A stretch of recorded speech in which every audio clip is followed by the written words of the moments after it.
You are now tuned into the 2-Minute Warning, a live stream community conversation pertaining to social and political issues and how we can collectively resolve them.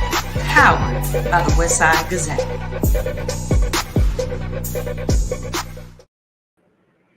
Okay, good evening, everybody. And for those of you who know me, I need for you to understand what tonight is all about. I have to take a deep breath, exhale, and then ask myself, what are leaders made of? And when I think about that, I think about leading means to leave something. In order to be a leader, you have to leave something. And I understand that. And tonight's show was supposed to be one of leadership, addressing some serious concerns and some issues. However,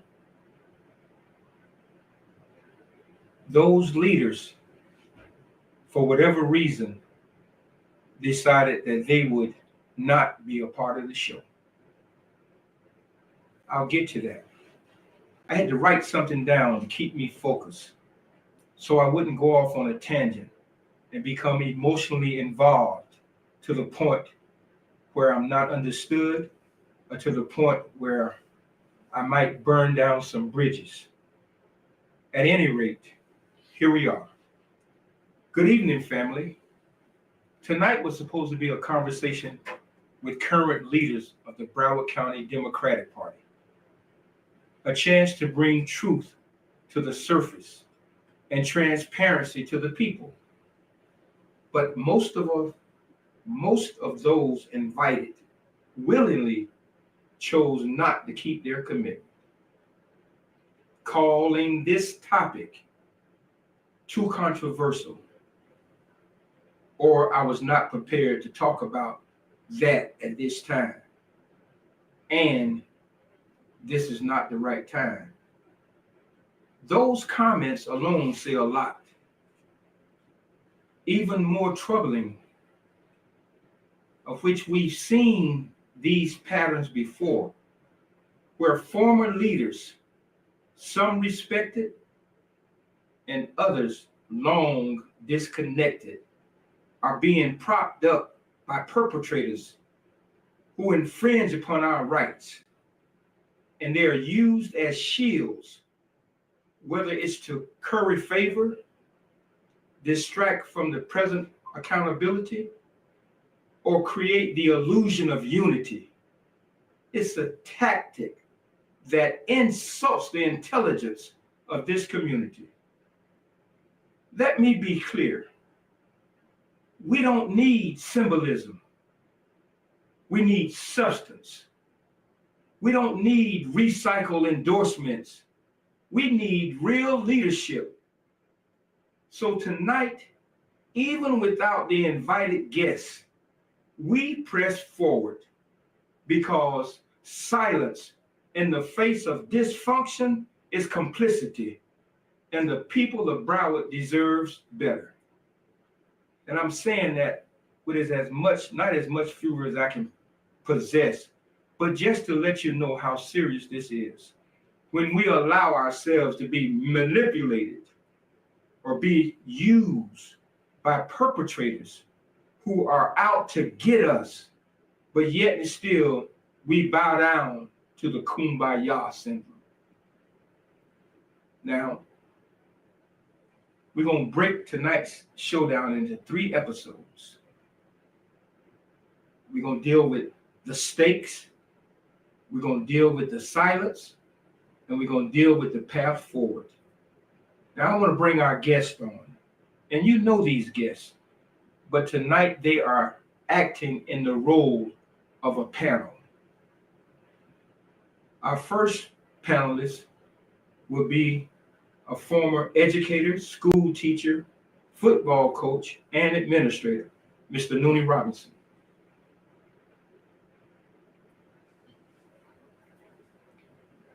Our second panelist will be a former club president of two different Broward Democratic clubs from the year 2019 to 2025, attorney Sandra Shafera.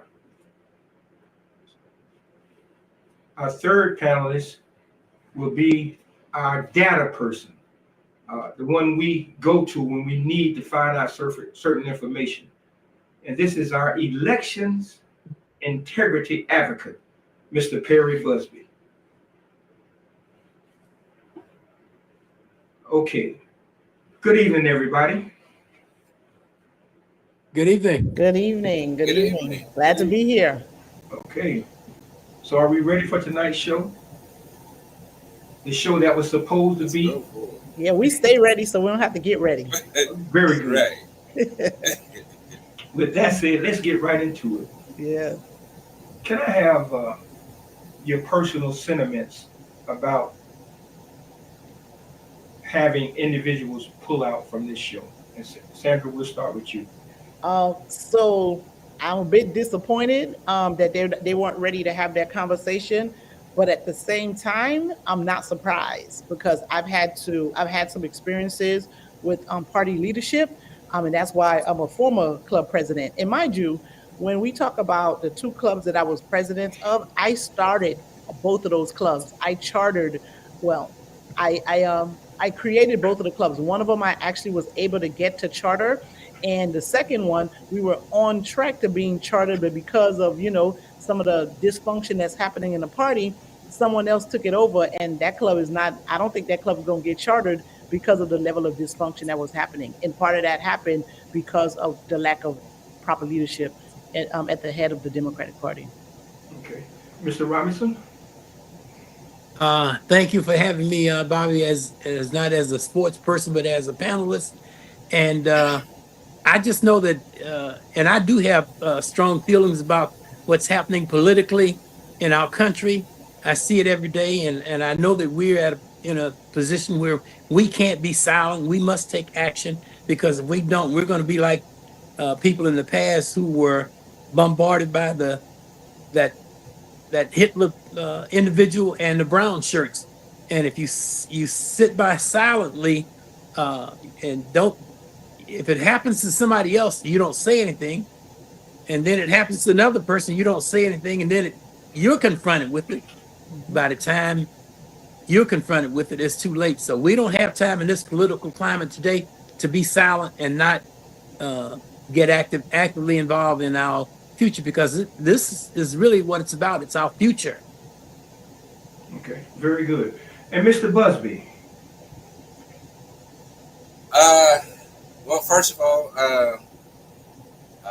glad to sit here as a guest and be among family and friends and have this important conversation about our community, because it is vital, and we are well past the time to have such discussions as this. Unlike the three of you all, I'm a bit removed and was not so much aware of the current issues that were going on, but in some ways, as Sandra said, not surprised of the events, and having known the history, not even surprised about the players. But also, as I take a step back, not being there, it is so eerily similar to issues that are going on that are affecting Harris County in Texas. Also, one of my former hometowns, just like Broward is my former hometown, they're going through some similar struggles, not the same, but the results are looking pretty similar. And that is the GOP's attempt to dismantle a Democratic stronghold. Mm-hmm. And so, if anything, they have taken an all hands approach to dismantling Democratic strongholds, and it seems like Democrats are working with them in some ways to help get that accomplished. Okay. And as we, delve into this conversation, and I was saying earlier, we didn't ask for the governor of Florida to be here in Broward County at this time. We didn't ask for the light for Broward County to be in the spotlight of the GOP. We didn't ask for none of that. What we did ask for was to have leadership come on and let's address some issues that seem to be bubbling and at the center of contention in our own Broward Democratic Party. So let me ask this question. When we talk about what's at stake here, what does this involve? What does this mean? What's happening inside of the party? And Sandra, we'll start with you again. What is happening inside of the party? What's happening is that the work can't get done. The work is not getting done. We're 13 months out of primaries in the state of Florida, Democratic primaries, 26 midterm elections, very important because of what we see happening. There's opportunity for Democrats to take seats, create space, but because the Republicans are out here cutting Medicaid, Medicare, SNAP benefits, lunch for kids in schools, and all of these things. So this would be the time where you think like you could bring forward very good candidates that can contest these folks that are pretty much not doing the work. But no, they're out here fighting, arguing about things that should really be irrelevant, and they're not being able to understand the sense of emergency that's going on right now, the sense of urgency that's needed for us to focus on the work, focus on getting Democrats elected, focus on finding good candidates. But no, they out there, they in their feelings and creating all kind of distractions, and have people spending and wasting their time responding to like frivolous allegations, and instead of actually being able to do the work that needs to be done with such a critical election coming up in 26. Mm-hmm. This was a very rough spot for me to be in as a journalist, as a publisher, and as a community servant, to have to try to walk on eggshells to get through this whole situation of individual leaders pulling out from a show that they could address the community with. Mr. Busby, let me ask you this. Why should voters even care about what's happening inside the Broward Democratic Party?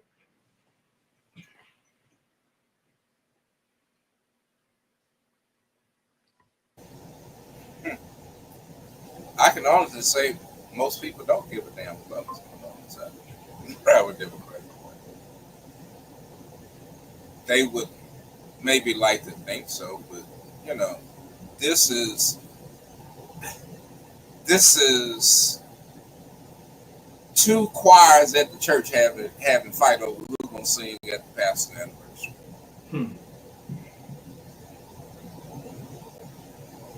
And what I am concerned about more than anything else is what's happening. What are they losing in terms of access, in terms of credibility, in terms of in terms of having some sense of access to this community who they say that they are fighting for? I'm just concerned how much time are they going to focus on that, and who's going to do the data on how much they've lost in terms of access, in terms of getting people engaged, in terms of getting that vote that they want. They losing that time right now. So I don't know how important this fight is, but is it worth losing that?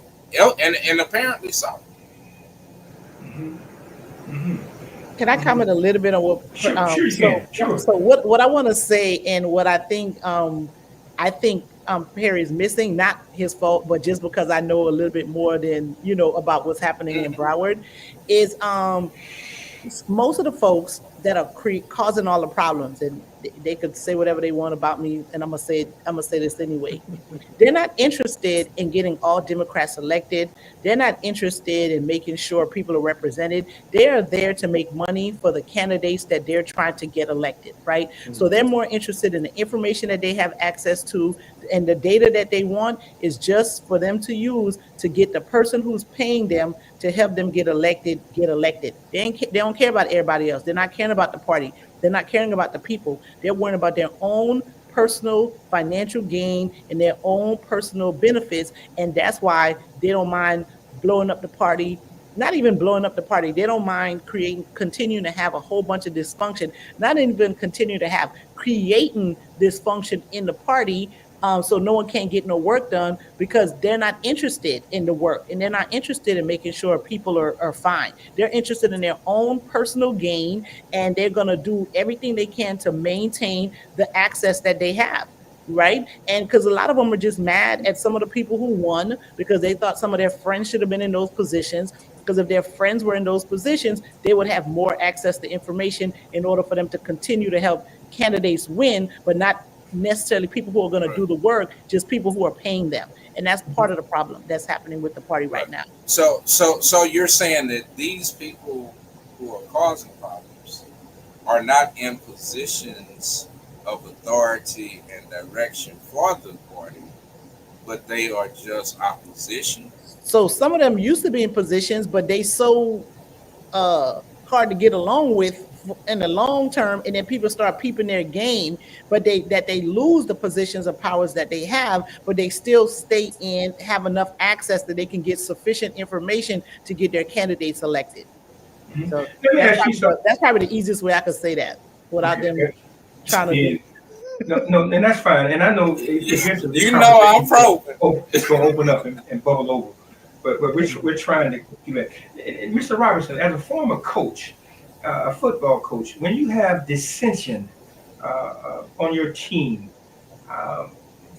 can we equate that to what's happening now? And what would be perhaps a way to look at this or offer some directions to this?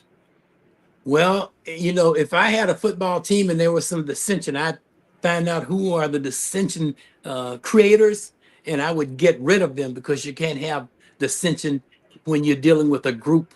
And it's the same thing with the Democratic Party. I don't know about the Broward Party, but I look at the overall focus on nationally. And what I'm hearing and reading is that the Democrats really aren't focused on what's best for the party itself. For example, I was told that in Texas, Perry, they're trying to gerrymander so that they can get Trump even elected for life by creating more districts and eliminating Black Congress people, so to speak. So New York and Maryland and Illinois, they're saying, well, if they're going to play that kind of game, we can do that also. And then I heard there were some Democrats who were criticizing those leaders for taking that position. It's time for Democrats to put down the softball and start playing some hardball. We want to win, because winning or losing has consequences, Bobby. Mm-hmm. Losing has consequences, and we're paying right now nationally, just based on some of the things that were listed, losing Medicaid. And I'll end with this. I was on my international prayer call line, Omega Sci-Fi, and Bobby is on it too. And one of the brothers from Miami mentioned about a 102-year-old lady who lost her Medicaid benefits, and they then came in the room and removed her bed that she slept in. Now, can you imagine that's happening all over the country because of who's in office? So the Democrats need to stop being selfish and thinking about who they want to get elected individually, and think about what's best for this country and our people, because the way I see it, we won't have a democracy soon if something doesn't change. So we got to get rid of the petty differences, just like I would as a football coach get rid of the dissension makers. The fallacies that democracy is actually happening right now is gone. Now, with the work is to try to get it back, but it's gone. Mm-hmm. We're pretty much living in a one-party system right now. Okay. I mean, I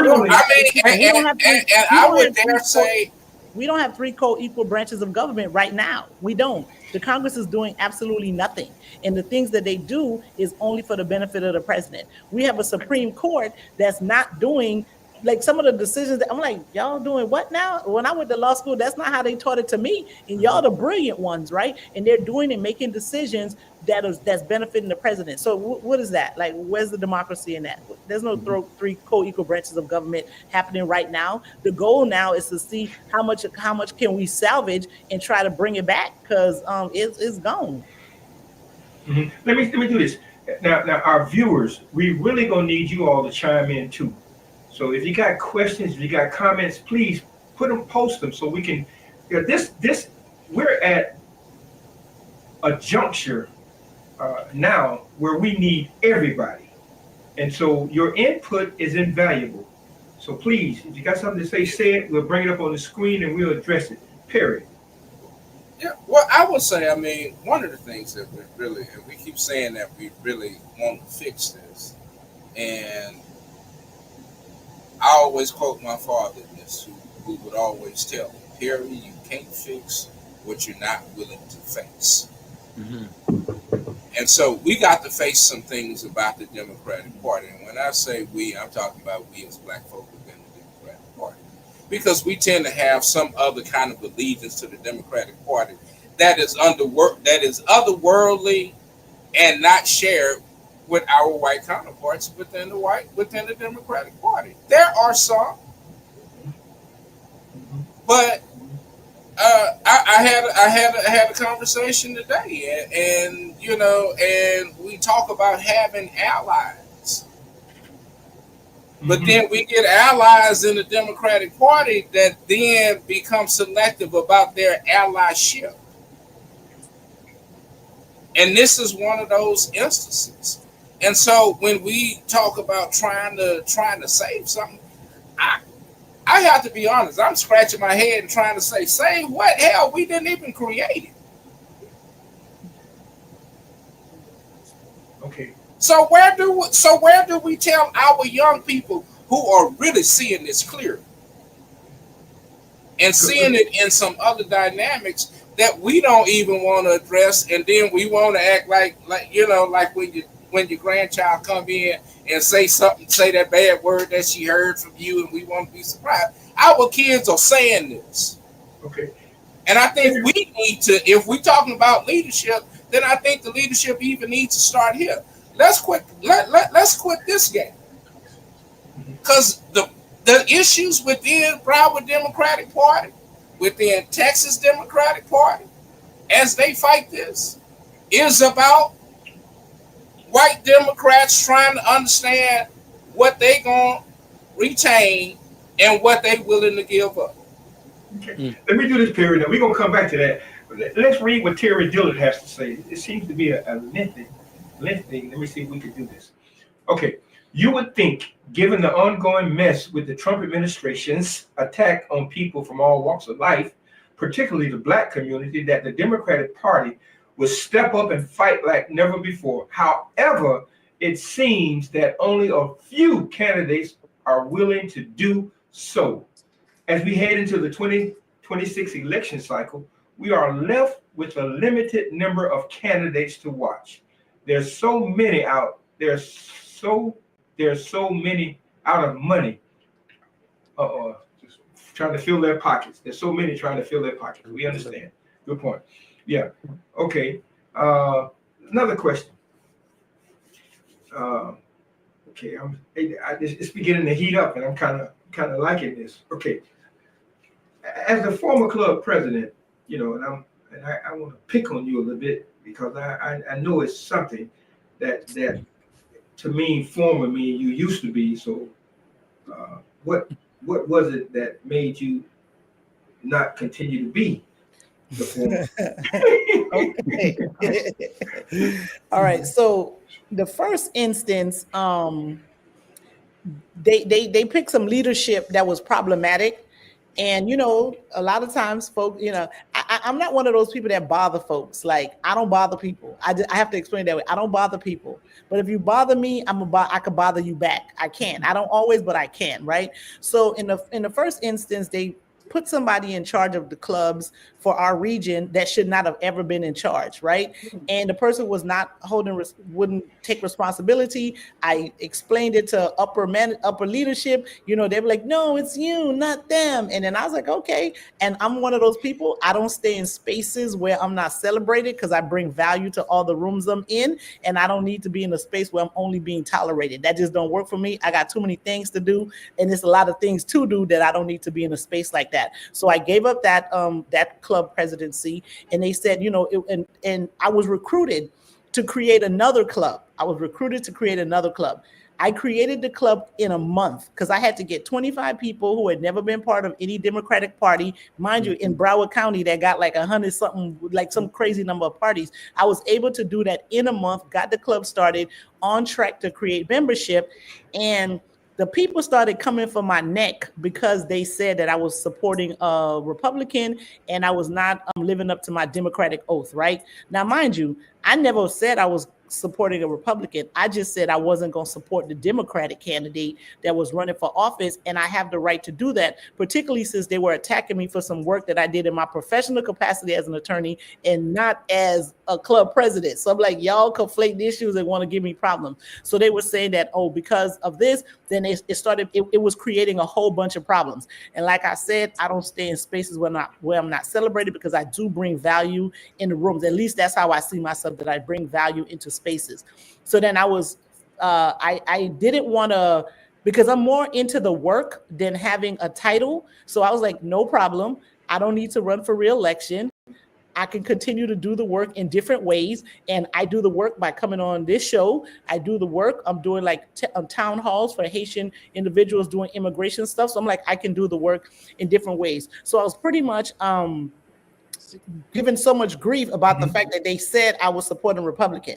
Mind you, the same people who were accusing me of this and said that I should not be a club president, they were outwardly supporting a Republican, having signs outside their house, putting them up and all this. And then these same people that were giving me grief are trying to support David Jolly to be the next governor of the state of Florida when he had only been a Democrat for 5 days. Okay, so these are the people that's trying to give me grief, but they're out here supporting Republicans, people who were Republicans for their whole life, Democrat for 5 days, and only became a Democrat for the sole purpose of running for governor because they were not going to make it out of the Republican primary. They're out here campaigning for Republicans, but they want to give me problems. And I never outwardly said I was going to vote for a Republican, and they have no proof that I voted for a Republican. So that's the foolishness that's going on. They can do it, but they's like, you know, do as I say, not as I do, I guess. Okay, and making people feel comfortable. But we got the Democratic chair, Rick Hort, is backstage, ready to come on. Let's bring him on.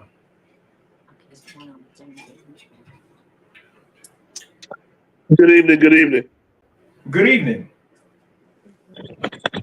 How's everybody doing today? We're doing what we can. What about you? Oh well. You know I'm doing the same. Okay. You already know I'm doing the same. Talk to us. You know we're into it. Talk to us. No, I was just I appreciate you all having me on this evening. The country is on fire right now. And, one thing about the Democratic Party is that, we're a family and families fight. And you have a lot of good-hearted people who sometimes don't know how to communicate with others in a way that does not offend.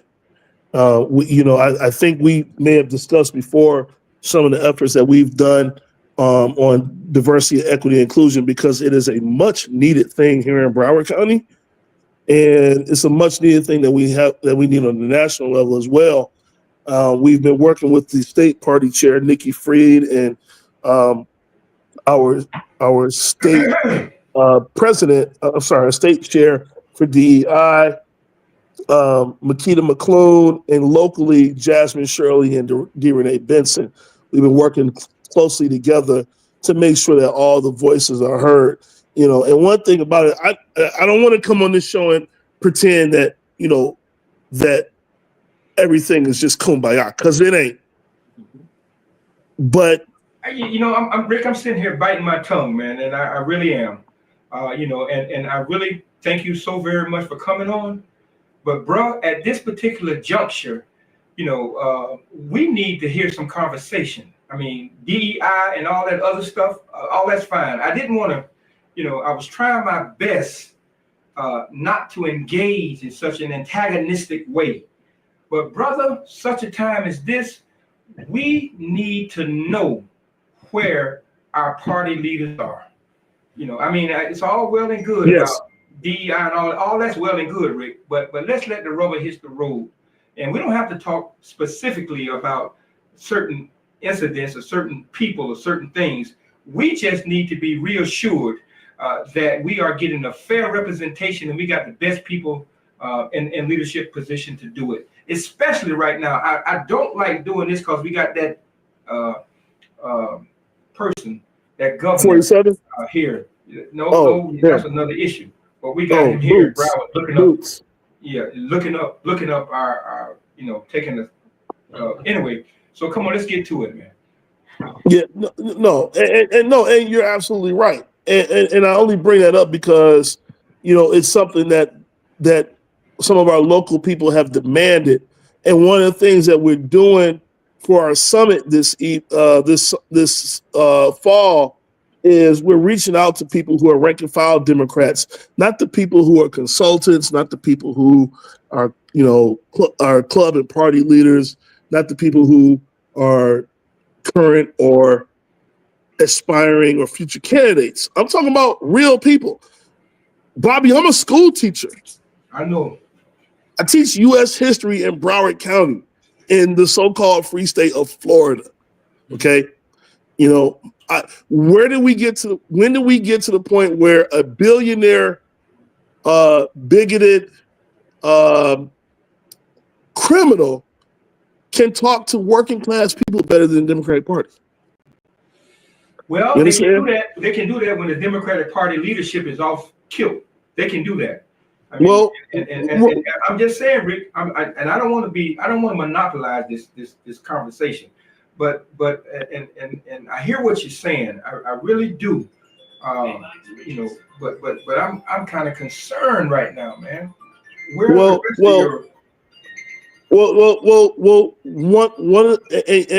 the things that we're trying very hard to do is to reestablish our credibility with the community. Okay, and you know, I'm a part of this community. I ran for chair of the Broward Democratic Party because I'm a part of this community.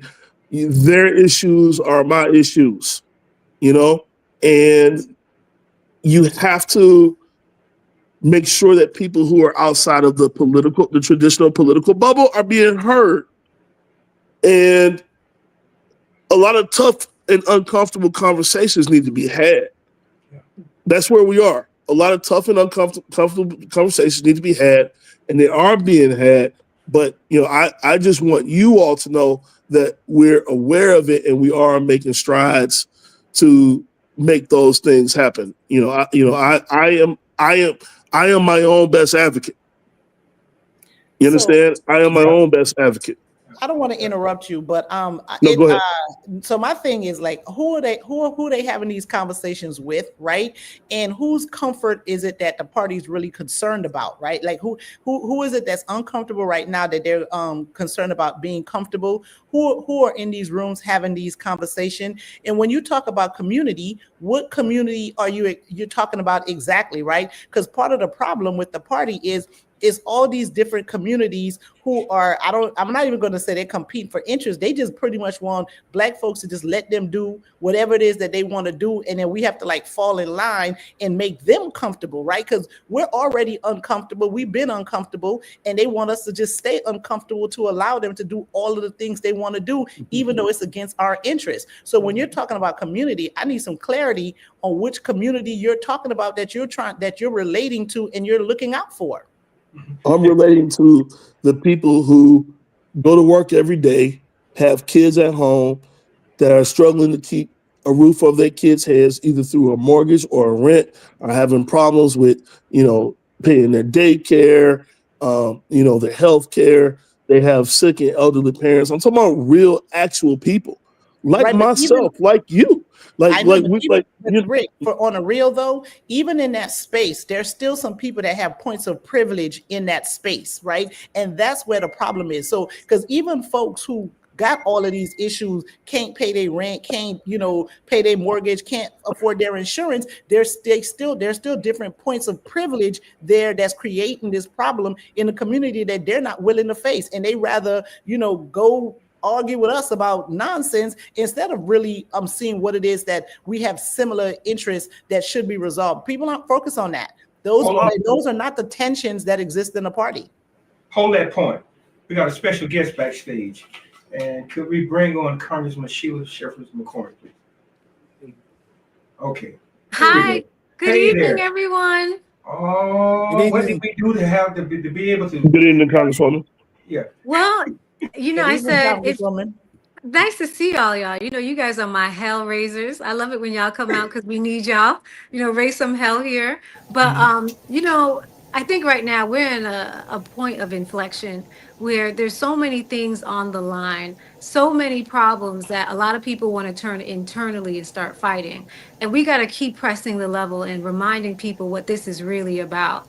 Whatever issues we're having as a party internally, that needs to go out of the window because it is too important right now. Right now, we're seeing things on TV where we just heard about the governor wanting to redistrict. We're seeing what's going on in actual Texas where they are redistricting and removing how many black seats. This is looking more and more like post-Reconstruction where they intentionally took away black seats, took away black representation. And so what's going on right now with the party wherever we are, we need to really be negotiating. And we've been on the phone all night negotiating with that party so we can be on one accord. Because what's not going to happen is we will not allow Republicans to come over and take over the entire Broward County. We won't allow them to come in and try to investigate us and do all those things. And as long as they have us fighting ourselves, then they win. But I think you're 100%. I heard what you were saying, Sandra, about what are we fighting for? We need to all be on one accord of what we're fighting for. Today I had an interview and they asked me about the Epstein files. And I said, listen, I can't talk to you about the Epstein files when my people can't eat. I can't talk to you about the Epstein file when my people are losing contracts to diversity, equity, and inclusion, where we have people winning, white nationalists, self-proclaimed white nationalists, winning the book award by the University of Florida. So whatever y'all want to do with Epstein, yeah, release the files. But what you need to do is make sure that everybody has a chance at success. Everybody actually can be at the table. And the nonsense of the infighting between the party about power, there will be no power if we're divided.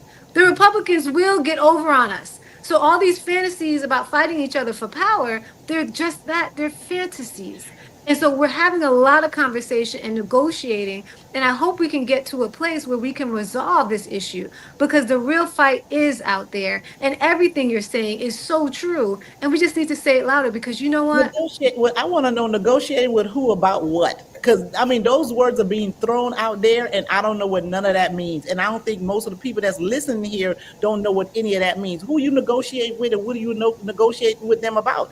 And the party leadership needs to talk about that. Because black folks, we always held our part. We always do what we're supposed to do. We always vote the way we're supposed to vote. We always trying to save everybody, even though they won't save us in return. So when we're negotiating, who's at the table negotiating and what is it that they're negotiating for? Are they trying to create more space for black people or they're trying to get black people to just allow them to continue to do the foolishness that they want to continue to do in this county and in this country? I can tell you 100% that none of the above. The negotiations have nothing to do about anybody being subservient or continuing that trajectory. But Sandra, now you're an attorney. When you're in mediation and you're negotiating, you mediate those terms and negotiate it, and then you come out. Now Sandra. And because I'm an attorney, don't try to talk to me in a way that I don't understand. When you're talking about negotiation, I want to know who is negotiating and what are they negotiating for and about. That's the question that I have. Okay.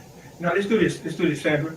Right now you're a panelist. Let me do it. No, it's all good. Come on back, Congresswoman McCormick. The thing that I think we all need to know is that we have some leaders fighting for us, and Rick, that includes you. There's talk going around, man, all over the internet, social media, that you guys were told not to come on the show. But I don't want to get off into that. And I agree with Congresswoman. When we talk, we need to. No, hell no, I can't do it.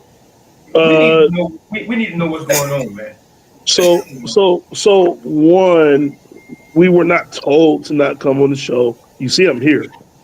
Number no, two, no, we don't see. Now let me stop. Let me calm down, Rick. Let me just calm down. Let me calm down.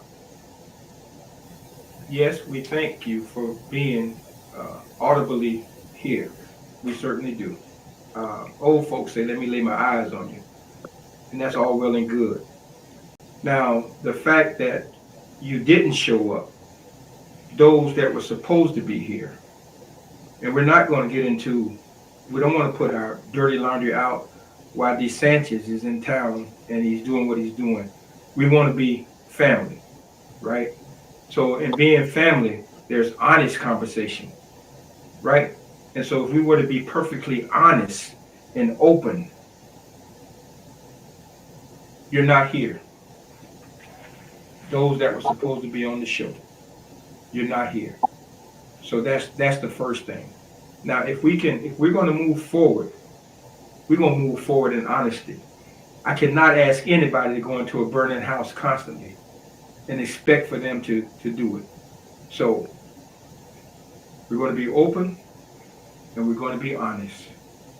If we're to move forward as a people in this tumultuous times, we're under some real stuff here, and it's going to take an understanding for us to move from this. So that's all I'm saying.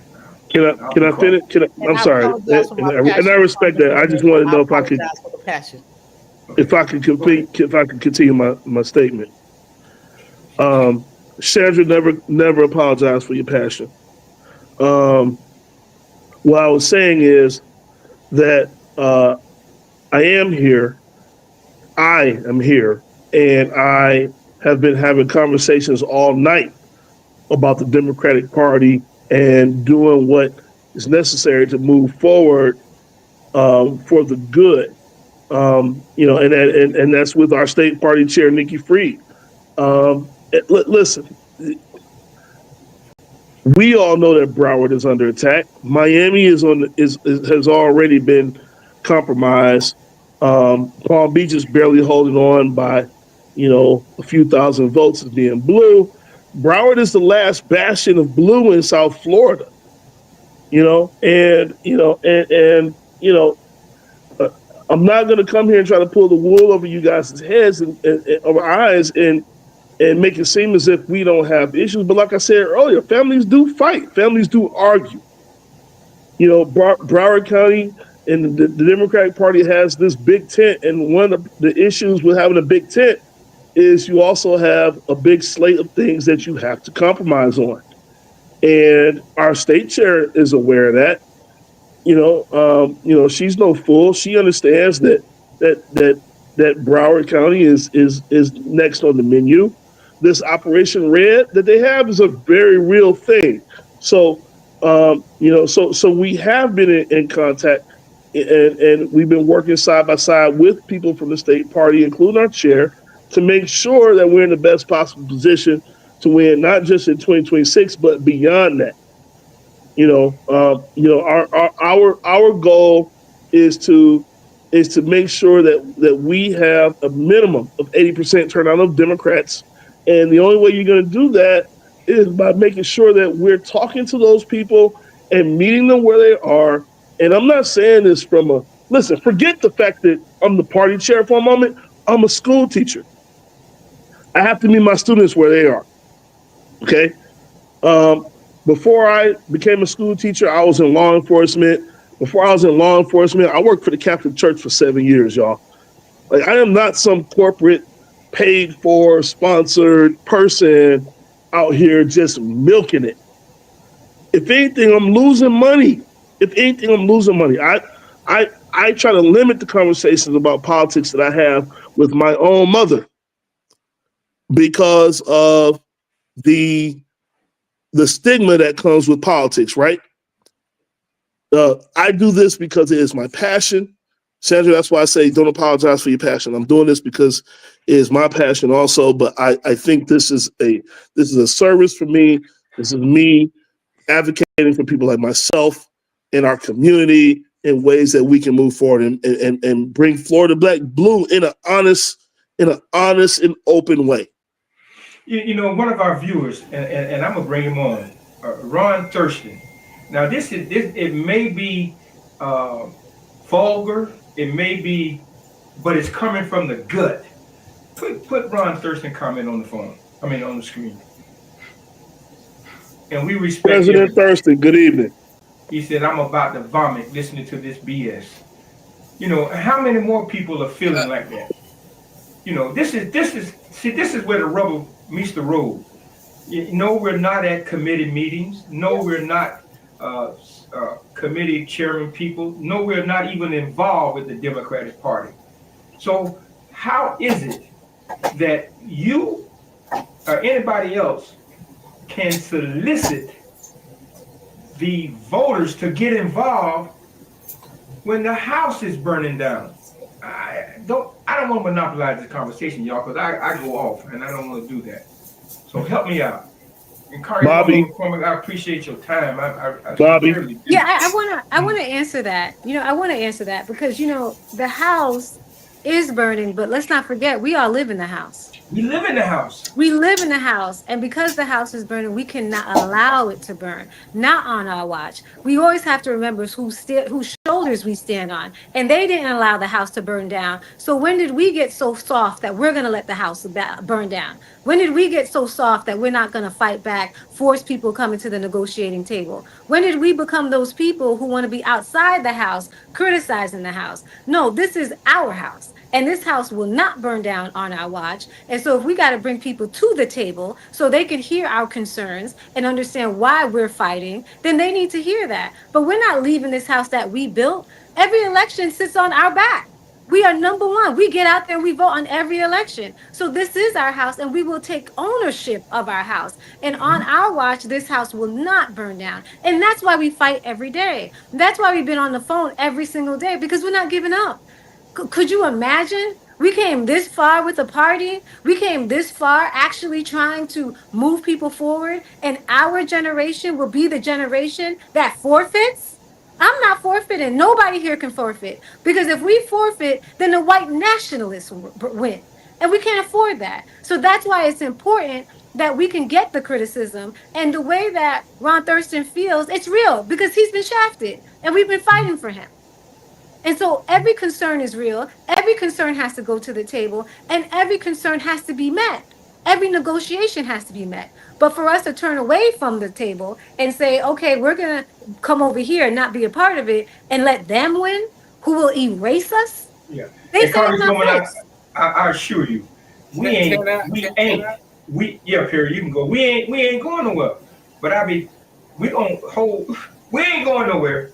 And Rick, we've had conversations. We ain't going nowhere. Now we're gonna sure you up. Go ahead, Perry. Go ahead. Yeah. No, and Congresswoman, I truly agree with you on our perseverance and our diligence not to let the house burn down. But the African proverb does say only fools argue when the house is on fire.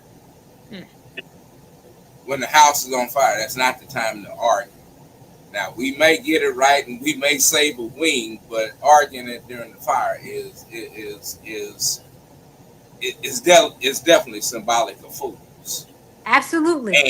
And to the point of negotiations, I mean, we do have to, in all negotiations, at least identify in the art of war, they say know your enemy, but know your enemy better than yourself.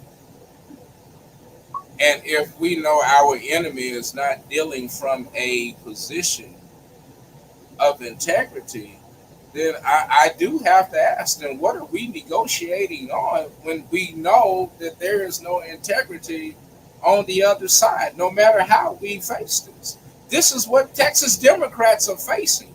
I mean, in terms of trying to negotiate, yeah, there are some. We're dealing with some cowards, and we're dealing with some outright liars. We're dealing with some codependents. Oh, and let me get to the Republicans, because that was the Democrats. Now, Perry. So because they exist on both sides, because Democrats are there for self-preservation as well, which is going on right now in Broward. Whether it be along party lines, racial lines, economic lines, Broward Democratic Party is fractured, and until they address those internal issues, not just about the black symbol in front, because that's all Rick is the black face in front. So until they address that, and we address that, and we come to the table as from a mutual respect, because they know what black Democrats bring to the party. We know, but we don't negotiate from that strength, because we wouldn't be having this argument tonight. Well, no, the argument, we're not having an argument. We are having not argument, but we wouldn't be enthralled in some of this. The discussion is necessary. And I got on because I said, you know what? We need to have family conversations are healthy. And everybody in the family has to realize that this is our house. And we ain't gonna sit here arguing with each other while the house is burning. If anything, we will pray and the Lord will send rain, because this will not go down in flames on our watch. And I fight people with no integrity every single day on both sides of the party. But we don't stop fighting. We figure out how to win, even if we have to use spiritual weapons or spiritual technology. And that spiritual technology will be us organizing and praying, but we're not giving up, because we cannot allow these liars and people who are deceitful to put us against each other so we can actually forfeit.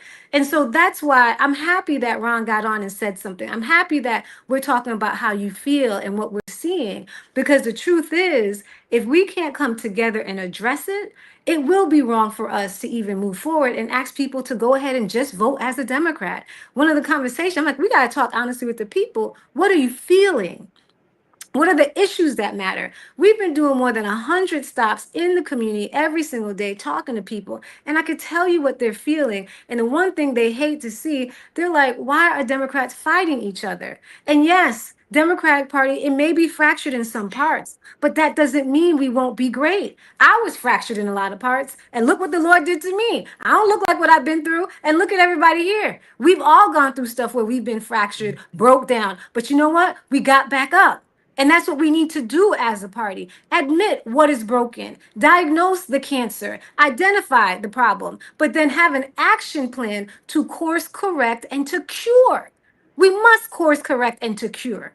And that's what we're all called to do. And so if that means we bring people to the table and we negotiate, we will do that. But what we will not allow is somebody to come into my house and be divided. What I will not allow is somebody to come and set a fire in my house and think you're going to sneak out that back door. Because the person who lit it, you're going to be burning and smoking and smelling all the smoke over here too. And we won't allow it. So all the divisive people trying to bring other people in, no, you're going to be in here too. Because if we're going down, you're going down with me. But I guarantee we're not going down. Congresswoman, see, that's the picture of a true leader. Now, this other stuff that's running around, perpetrating the fraud is what got us to where we are today, right? So that's where we are. So the fact that you're able to stand 10 toes down and say, and stand on what you're saying, that's what it is. But we've been getting a lot of misrepresentation of the truth, right? I mean, people saying one thing and doing another. We are asked by outside sources to make inside people, perpetrators, feel comfortable. And we are sick and tired of making people feel comfortable. And that goes across the board. I don't care if you're a Republican, or independent, or a Democrat. We are at the point of no return when it comes to concerning us and where we need to be. I'm about to be like the brother from what's his name? Burkina Faso. You better know it. You better, but that's a whole nother conversation. It is. It is. You better know it. Okay. But this is what I want to say. This one thing to the Congresswoman's point, right? So we're talking about, yes, we're not going to let the house burn down and all of these things, right? But but what I don't know if I wasn't hearing what we're going to do about the people who are willing to allow the house to burn down, because that's the problem. We have people that are in the party that are willing to let the house burn down. We saw the results of the election in 2024 that said that these people were willing to let the house burn down. They were willing to do it, because if they weren't willing to let the house burn down, there's no way on this earth at all if they would have, that this president would have been elected. Now, there might be some reasons on how he won, but that ain't the conversation we're going to have, because there were people who actually did vote for him willingly, right? And so those folks who did that are willing to let the house burn down. So the issue that the party here or wherever have to face is like, what are we going to do with those identified folks that are willing to burn the house down, right? Because we keep talking about, like, we're the big tent party, everybody's welcome. Everybody can't be welcome. So this is where we are. We're at this crossroad at what are we going to do with those people who we know exist that's willing to let this house burn down. And that's the tough decision that the party has to make, and they're too scared to make it. And that's why people frustrated and becoming independents and doing all of that, because y'all know those folks that's willing to let this whole daggone thing burn down, because some of them have points of privilege where they got a bunker that they could go hide in while everybody else is on fire. And so that's what the party needs to address. And all this other talk about the problem is there are folks that's going to let it burn down. Most of y'all know who exactly they are. And the question is what y'all going to do about it and what y'all going to do with them. And I just want to say this before I jump off, and I thank you guys for letting me, bum rush the party as we're in the middle of the night. Thank you so much. But at the end of the day, a house divided can't stand. Right. And everybody has to be on one accord when it comes to that. And if you don't have the balls to actually do it, you need to get the hell up out the way. And that's our position, and that's the position we're get taking. out the way. They got to get kicked out the way. That's the point. They're not going to get out the way. Sandra, you can read in between the lines. But there is no room. There is no room. If the house is burning and you lit the match, you about to get burnt as you get out this house. That flame might just hit you right there. But there's no room for it. It's too important. Look at what's going on right now. We have it where the Republicans are threatening the Sheriff Tony as he's trying to protect people from ICE. We have threats of redistricting. We have threats of doging the school board. We have threats even already of voter suppression tactics. We cannot allow Black people, any person of color, we cannot allow South Florida or even this country to slip through our fingers because we are going to become independent. You can't win. Independent and Democrat and Republicans win the whole time. And so we need to spend our efforts having one unified party. Let's fight within the party. Ain't nothing wrong with fighting. I'm not afraid to fight. We'll fight in the party. We'll do what we have to do to make sure that we win, but we cannot allow them to win. And so fighting with that, is wasting too much time. Internal fighting is wasting too much time. Let's do this. We're at the top of the hour. So if we can, Congresswoman, I know you got to go. If it's give us one point that you would direct us to do to help put out the fire in this house. The biggest point I think I would tell everybody is to get involved. The people who are pushing an agenda, the people who are saying that they control the party and the voice of the people, they are not. You know, we spend a lot of time trying to get people to join the party, to be active, uplift your voice. Let us show them we have the numbers. So when there's an event, come out, raise hell with us. I mean, there's nothing wrong with fighting. There's nothing wrong with coming in and raising hell and say, this is what we demand. When you have the numbers, we put the pressure on them.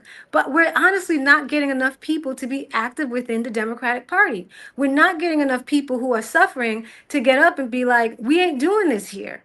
And so I ask everyone to get active, everybody to join, so we can actually cultivate a new house, a new family where we're actually being represented. And when I say we, it's all of us. Because you know what? At the end of the day, we all suffering. We all suffering. I don't know one person who ain't suffering right now. And so that's what I said. Get involved, show up, become a member of the party, and raise hell. You don't like it, change it. This is your inheritance. This is our inheritance. This party is ours. It was built on our backs. Now get up and do your job. That's what I would say. Okay. Thank you, Perry. Of course, Congresswoman, always good to have you join us, and makes us feel good that you took time out of your busy schedule to come here tonight and have this much needed conversation. I think this is just the beginning of more that's needed, and you know, Bobby, you and I talked leading into the election in 2024. We said that was going to be a reckoning. That whatever came of that would be a reckoning. And I just think that we're dealing with the results of that now.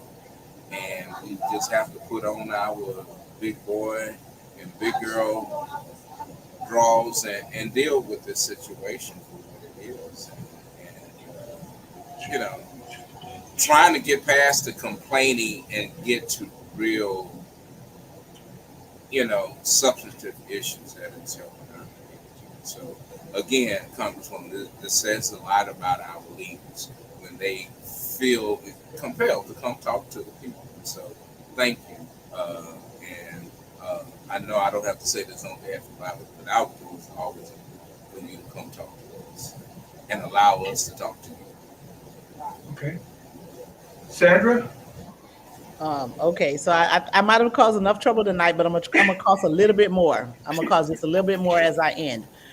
So many folks, many people, and I am people, to the point where people are realizing that they have to save themselves, that they're not able to rely on elected officials, the people who they sent to DC or Tallahassee or whatever state capital to represent them. They have to figure out the ways to save themselves and figure out ways to save each other. And that's where we are, right? So I'm saying everyone get engaged, get involved, figure out how you can help. We're doing some things with the Haitian community right now.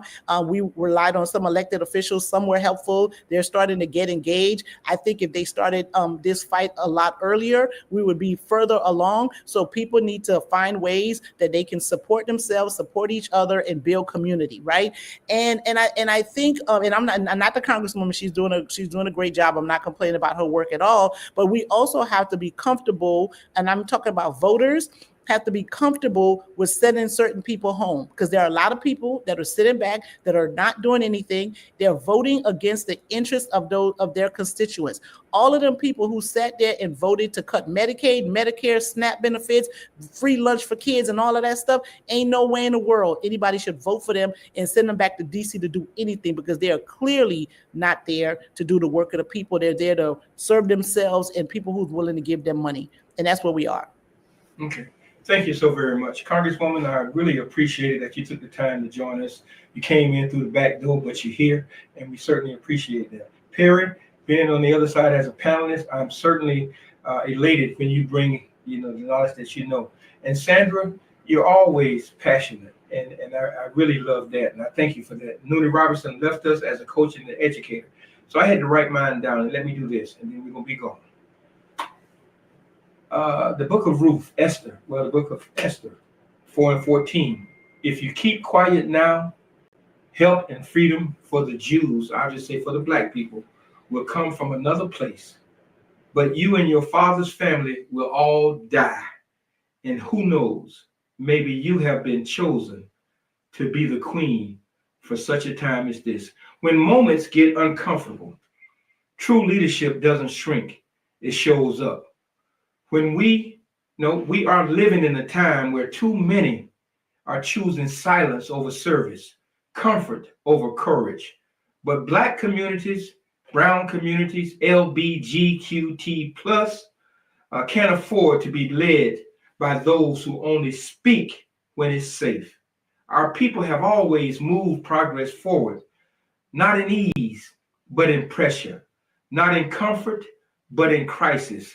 Black leaders must lead, especially when it's hard. And when Black owned media must hold that line when others step back. This platform was not built for convenience, it was built for accountability, for truth, for us, because we know that if we don't ask the hard questions, if we don't shine the light in dark corners, no one else will do it for us. So tonight, while some choose to sit this conversation out, we stood in our calling. We spoke because the people deserve to be heard the truth, deserve to hear the truth, not just a version that's been polished for political gain. We will keep showing up. We will keep speaking out, and we will keep leading, because Black voices and Black leadership must never go quiet when it matters. Good night, and as always, stay informed, stay aware, and stay ready. God bless you all.